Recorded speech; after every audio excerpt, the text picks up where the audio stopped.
मैं हूं बाबर। मैं जा रहा हूं भारत को अपना गुलाम बनाने। मैं हिंदुस्तान के दोगलों के साथ मिलकर हिंदुस्तान पे ही राज करूंगा। तो चैनल को सब्सक्राइब कर लीजिए और वीडियो को पूरा देखें।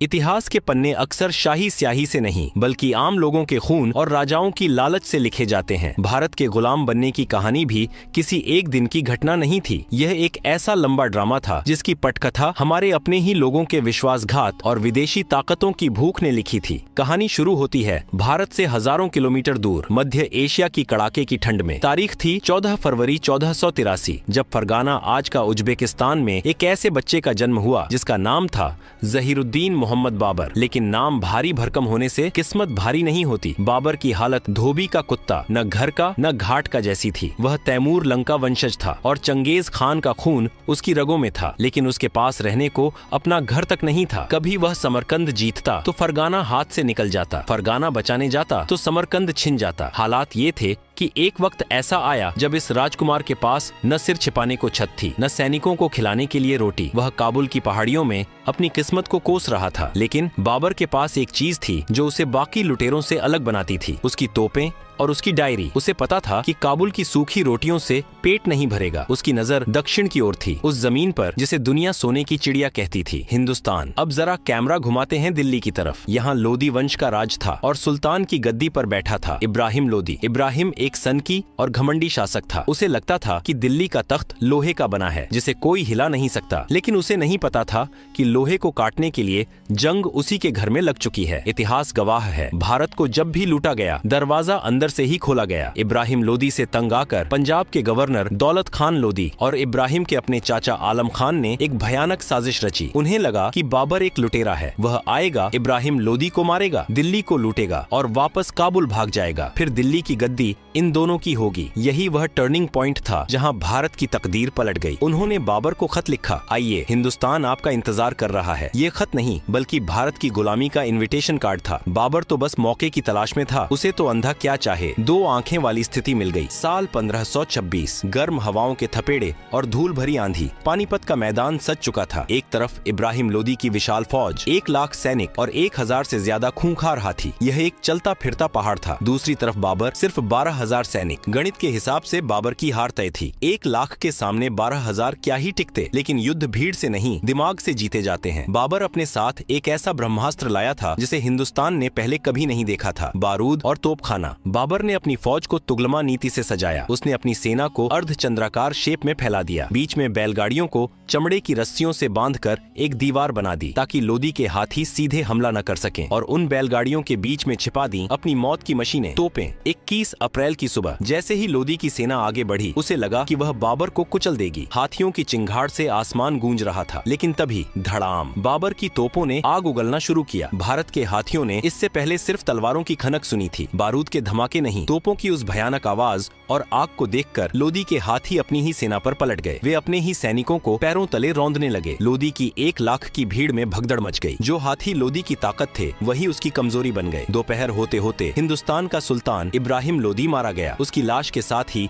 दिल्ली सल्तनत का अंत हो गया। युद्ध जीतने के बाद बाबर ने खजाना खोल दिया। उसने अपने हर सैनिक को, यहाँ तक कि काबुल की जनता को भी चांदी के सिक्के बंटवाए। लोगों ने खुश होकर उसे कलंदर की उपाधि दी। दौलत खान लोदी और राणा सांगा, जिन्होंने सोचा था कि बाबर लूटकर चला जाएगा, अब बाबर के जाने का इंतजार कर रहे थे। लेकिन बाबर ने दिल्ली के तख्त पर बैठकर मुस्कुराते हुए ऐलान कर दिया, अब काबुल की गरीबी और ठंड में वापस जाने का मेरा कोई इरादा नहीं है। यह हिंदुस्तान अब मेरा है। यह सुनते ही भारत के राजाओं के पैरों तले जमीन खिसक गई। उन्होंने अनजाने में एक ऐसे मेहमान को घर बुला लिया था जिसने अब घर पर ही कब्जा कर लिया था। बाबर ने बड़ी मेहनत से भारत में मुगलों का तंबू गाड़ा था, लेकिन उसे क्या पता था कि उसका अपना ही बेटा उस तंबू की रस्सियां ढीली कर देगा। साल 1530 में बाबर की मौत हो गई और दिल्ली की गद्दी पर बैठा उसका 23 साल का बेटा नसीरुद्दीन हुमायूं। नाम का मतलब होता है भाग्यशाली, लेकिन इतिहास गवाह है कि मुगल सल्तनत में इससे ज्यादा बदनसीब बादशाह शायद ही कोई दूसरा हुआ हो। हुमायूं एक अच्छा इंसान था, लेकिन एक बुरा राजा। राजा को शेर जैसा होना चाहिए, लेकिन हुमायूं गाय जैसा था। उसने अपने पिता की आखिरी इच्छा का पालन करते हुए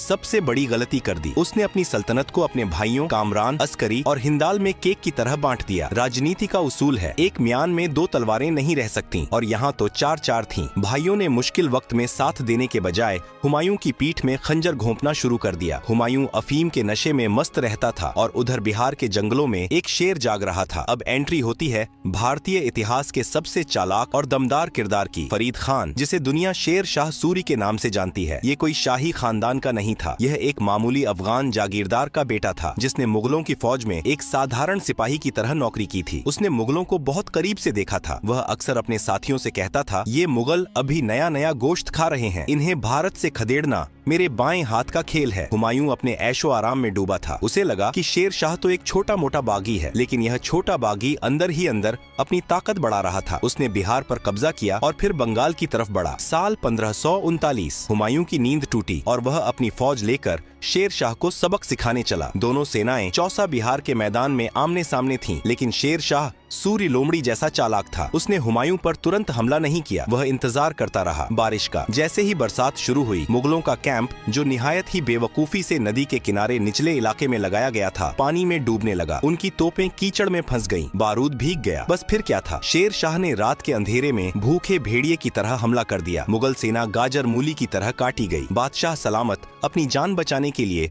घोड़े समेत गंगा नदी में कूद गए। तैरना आता नहीं था, डूबने ही वाले थे कि एक निजाम नाम के भिश्ती ने उन्हें अपनी मशक हवा भरी हुई चमड़े की थैली के सहारे बचा लिया। सोचिए, जिस मुगल ने भारत को जीतने का दम भरा था, आज उसकी जान एक चमड़े की थैली पर टिकी थी। हुमायूं जान बचाकर आगरा भागा, लेकिन शेर शाह रुकने वाला नहीं था। अगले ही साल 1540 में बिलग्राम कन्नौज में फिर युद्ध हुआ। इस बार हुमायूं के पास न तोपें थीं न हौसला। शेर शाह ने उसे ऐसी पटखनी दी कि हुमायूं को न सिर्फ दिल्ली बल्कि पूरा हिंदुस्तान छोड़कर भागना पड़ा। भारत में मुगल साम्राज्य का दी एंड हो चुका था। 15 साल तक भारत पर शेर शाह सूरी और उसके वंशजों का राज रहा। शेर शाह ने इन 5 सालों में वो काम कर दिखाए जो मुगल 50 साल में नहीं कर पाए। उसने जीटी रोड बनवाई, रुपया चलाया और डाक व्यवस्था सुधारी। इधर हुमायूं की हालत भिखारी जैसी हो गई थी। वह सिंध और राजस्थान के रेगिस्तानों में भटक रहा था। अपने भाइयों के पास मदद मांगने गया तो उन्होंने दरवाजे बंद कर लिए। इसी बदनसीबी और निर्वासन के द्वार में अमरकोट के हिंदू राजा राणा वीरसाल ने मानवता दिखाई और इस मुस्लिम भगोड़े को अपने महल में पनाह दी। यही वह जगह थी जहाँ 15 अक्टूबर 1542 को हमीदा बानो की कोख से एक बच्चे का जन्म हुआ, जलालुद्दीन मोहम्मद अकबर। जरा विडंबना देखिए, भविष्य का मुगल ए आजम एक हिंदू राजपूत के घर में पैदा हुआ था, जबकि उसका पिता बेघर था। शायद यही वजह थी कि अकबर की रगों में कट्टरता नहीं बल्कि भारत की मिट्टी की महक थी। कहते हैं वक्त का पहिया घूमता जरूर है। 1545 में कालिंजर के किले को जीतते समय बारूद के फटने से शेर शाह सूरी की मौत हो गई। शेर शाह के मरते ही सूर्य साम्राज्य ताश के पत्तों की तरह बिखरने लगा। उसके उत्तराधिकारी कमजोर और निकम्मे निकले। हुमायूं, जो अब तक ईरान के शाह की मदद से अपनी ताकत बटोर रहा था, ने देखा कि लोहा गर्म है। 1555 में यानी 15 साल बाद वह वापस लौटा। उसने सरहिंद की लड़ाई में सिकंदर सूरी को हराया और दोबारा दिल्ली के तख्त पर कब्जा किया। मुगल वापस आ चुके थे, लेकिन हुमायूं की किस्मत में सुख ज्यादा दिन का नहीं था। जनवरी 1556 की एक शाम वह अपनी लाइब्रेरी दीनपनाह भवन में किताबें पढ़ रहा था। अजान की आवाज सुनकर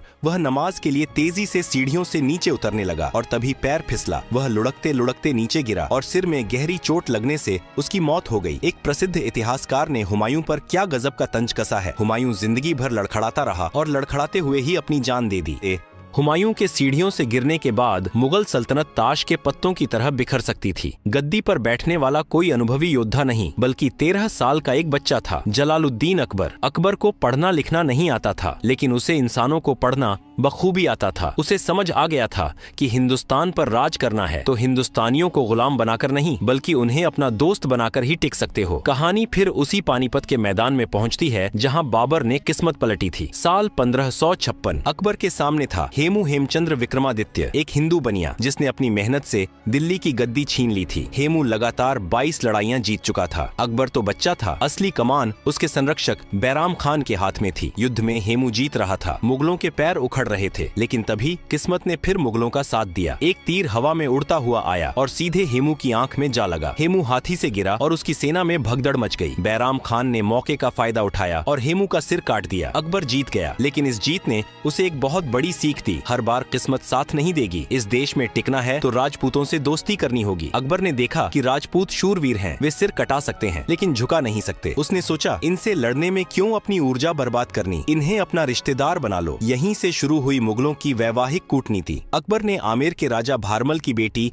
हरकाबाई जोधाबाई से शादी की। यह सिर्फ एक शादी नहीं थी, यह एक मास्टर स्ट्रोक था। जैसे ही अकबर ने राजपूत राजकुमारी से शादी की, आधे राजपूत तो अपने आप मुगलों के रिश्तेदार बन गए। जो तलवारें मुगलों की गर्दन काटने के लिए उठती थीं, अब वही तलवारें मुगलों की रक्षा के लिए उठने लगीं। अकबर ने राजपूतों को अपनी ढाल बना लिया। मान सिंह जैसे योद्धा अब मुगलों के सेनापति थे। अकबर ने जजिया कर हटाया, हिंदुओं को ऊंचे पद दिए और सुलह ए कुल की नीति अपनाई। लोग कहने लगे, मुगल तो परदेसी थे, लेकिन अकबर तो अपना लगता है। बस यही वो सॉफ्ट पावर थी जिसने भारत को मानसिक रूप से गुलाम बना लिया। 1605 में अकबर की मौत के बाद उसका बेटा सलीम जहांगीर तख्त पर बैठा। इसे सल्तनत चलाने से ज्यादा शौक चित्रकला, शराब और अपनी पत्नी नूरजहां का था। शासन की असली चाबी नूरजहां के पल्लू में बंधी थी। जहांगीर खुद को बहुत बड़ा न्यायप्रिय मानता था। उसने आगरा के किले में सोने की जंजीर अदल लटकवाई थी। किसी को भी दिक्कत हो, घंटी बजाओ, बादशाह खुद आएंगे। लेकिन उसे खबर ही नहीं थी कि उसके साम्राज्य की नींव में दीमक लगनी शुरू हो गई है। 1608 में कैप्टन हॉकिंस और बाद में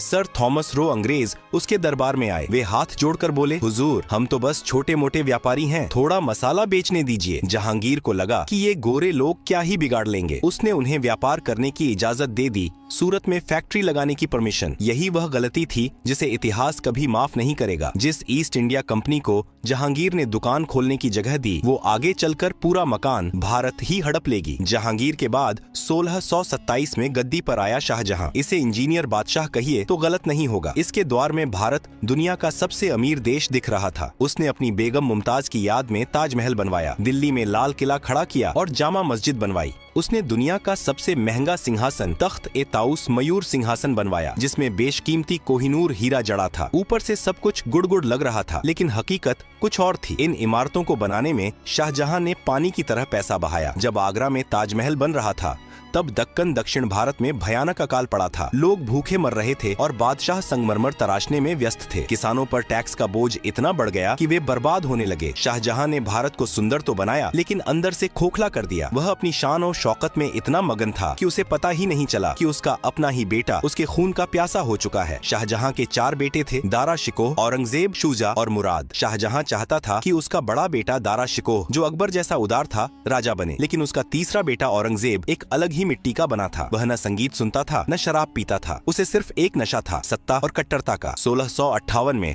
औरंगजेब ने अपने ही भाइयों को मौत के घाट उतारा। दारा शिकोह का सिर काटकर तश्तरी में रखकर अपने बाप शाहजहां को गिफ्ट किया। बूढ़े शाहजहां को आगरा के किले में कैद कर दिया गया। वही शाहजहां जिसने दुनिया को ताजमहल दिया, अपने आखिरी 8 साल एक छोटी सी खिड़की से ताजमहल को देखते हुए और अपनी किस्मत पर रोते हुए बिताए। शाहजहां की कैद के साथ मुगलों का रोमांस और आर्किटेक्चर वाला दौर खत्म हो चुका था। अब दिल्ली के तख्त पर वो शख्स बैठा था जिसे इतिहास या तो जिंदा पीर कहता है या फिर क्रूर शासक। नाम था मुहिउद्दीन मोहम्मद औरंगजेब। अकबर ने जिन राजपूतों को गले लगाकर भारत को जीता था, औरंगजेब ने उन्हें धक्के मारकर खुद से दूर कर दिया। उसे लगा कि वह तलवार के जोर पर भारत के लोगों का धर्म और दिल दोनों बदल देगा, लेकिन उसे नहीं पता था कि भारत की मिट्टी दबाव में दबती नहीं बल्कि बागी हो जाती है। औरंगजेब की जिंदगी की सबसे बड़ी गलती थी दक्षिण भारत जाने की जिद। उसे बीजापुर और गोलकुंडा जीतने का नशा था, लेकिन वहाँ सह्याद्री की पहाड़ियों में एक शेर उसका इंतजार कर रहा था, छत्रपति शिवाजी महाराज। शिवाजी के पास मुगलों जैसी लाखों की फौज नहीं थी, लेकिन उनके पास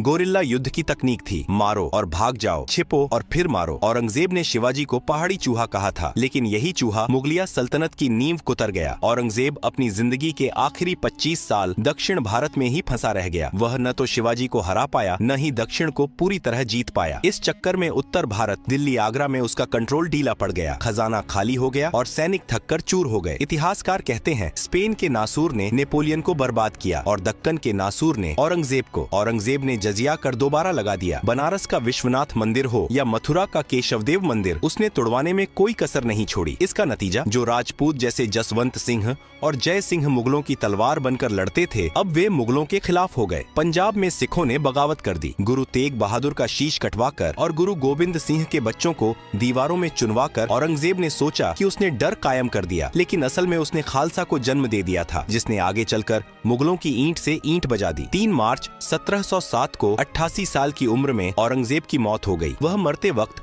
अपने हाथ में तस्बीह माला लिए अपनी गुनाहों की माफी मांग रहा था, लेकिन तब तक बहुत देर हो चुकी थी। उसके मरते ही मुगलों में वही पुराना खेल शुरू हो गया, गद्दी के लिए मारकाट। लेकिन इस बार गद्दी पर बैठने वाले शेर नहीं, बल्कि गीदड़ थे। बहादुर शाह, जहांदार शाह, फर्रुखसियर, ये सब नाम मात्र के बादशाह थे। किसी को शराब का शौक था तो किसी को दरबारियों के इशारों पर नाचने का। सबसे मशहूर नमूना था मोहम्मद शाह रंगीला। भाई साहब को कथक देखने और शराब पीने से फुर्सत ही नहीं थी। उसे खबर दी जाती कि दुश्मन हमला करने वाला है तो वह कहता, हनोज दिल्ली दूर अस्त, अभी दिल्ली दूर है, बाद में देखेंगे। जब घर का मालिक कमजोर हो तो चोर दरवाजे नहीं खटखटाते, सीधे अंदर घुस जाते हैं। 1739 में ईरान का लुटेरा नादिर शाह भारत आया। उसे पता था कि दिल्ली का बादशाह रंगीला एक नंबर का डरपोक है। करनाल के युद्ध में नादिर शाह ने मुगलों को सिर्फ 3 घंटे में हरा दिया। 3 घंटे, जितनी देर में आज हम एक फिल्म देखते हैं, उतनी देर में मुगल फौज सरेंडर कर चुकी थी। नादिर शाह दिल्ली में घुसा। उसने 57 दिनों तक दिल्ली को लूटा, कत्लेआम मचा दिया। जाते जाते वह अपने साथ शाहजहां का बनवाया हुआ मयूर सिंहासन और कोहिनूर हीरा भी ले गया। मुगलों की इज्जत, दौलत और ताकत सब कुछ लुट चुका था। अब बादशाह सिर्फ लाल किले का कैदी बनकर रह गया था। मुगलों की कमजोरी का असली फायदा उठाया उन व्यापारियों ने जो तराजू लेकर आए थे, लेकिन अब तलवार उठा चुके थे। ईस्ट इंडिया कंपनी अंग्रेज। उन्होंने देखा कि भारत के राजा आपस में लड़ रहे हैं। उन्होंने एक एक करके सबको हराया। प्लासी 1757, बक्सर 1764 और दिल्ली के असली मालिक बन बैठे। मुगल बादशाह अब अंग्रेजों के पेंशनर थे। कहानी का अंत होता है 1857 की क्रांति के साथ। मुगलों का आखिरी बादशाह बहादुर शाह जफर, 82 साल का एक बूढ़ा शायर। विद्रोहियों ने उन्हें अपना नेता चुना, लेकिन अंग्रेजों ने इस विद्रोह को कुचल दिया। जफर के सामने उनके बेटों का सिर काटकर तश्तरी में सजाकर गिफ्ट के तौर पर पेश किया गया। वही खेल जो कभी औरंगजेब ने अपने भाई के साथ खेला था, आज नियति मुगलों के साथ खेल रही थी। बहादुर शाह जफर को हुमायूं के मकबरे से गिरफ्तार किया गया और रंगून, म्यांमार भेज दिया गया। वहाँ कैद में अपनी ही सरजमीन से दूर एक टूटी हुई चारपाई पर लेटे हुए जफर ने अपनी आखिरी गजल लिखी थी। कितना है बदनसीब जफर दफन के लिए, 2 गज जमीन भी न मिली कुएं यार में। 1862 में उनकी मौत के साथ ही बाबर द्वारा 1526 में जलाया गया मुगलों का दीपक हमेशा के लिए बुझ गया। तो दोस्तों, यह थी मुगलों की कहानी। बाबर की तोपों से शुरू हुई यह दास्तान अकबर की नीतियों से परवान चढ़ी, शाहजहां की शान में चमकी, लेकिन औरंगजेब की कट्टरता और बाद के बादशाहों की अय्याशी में डूब गई। इतिहास गवाह है, भारत को बाहरी ताकतें कभी नहीं हरा पाईं। बाबर भी दौलत खान लोदी के बुलावे पर आया था और अंग्रेज भी मीर जाफर जैसे गद्दारों की मदद से जीते। मुगलों ने 300 साल राज किया, लेकिन जब उन्होंने भारत को अपना समझना छोड़ा और लूटने या बदलने की कोशिश की, तो भारत ने उन्हें इतिहास के कूड़ेदान में फेंक दिया। सोने की चिड़िया आज भी वही है, बस पिंजरे बदल जाते हैं। कल मुगल थे, फिर अंग्रेज आए और आज खैर, यह फैसला मैं आप पर छोड़ता हूँ।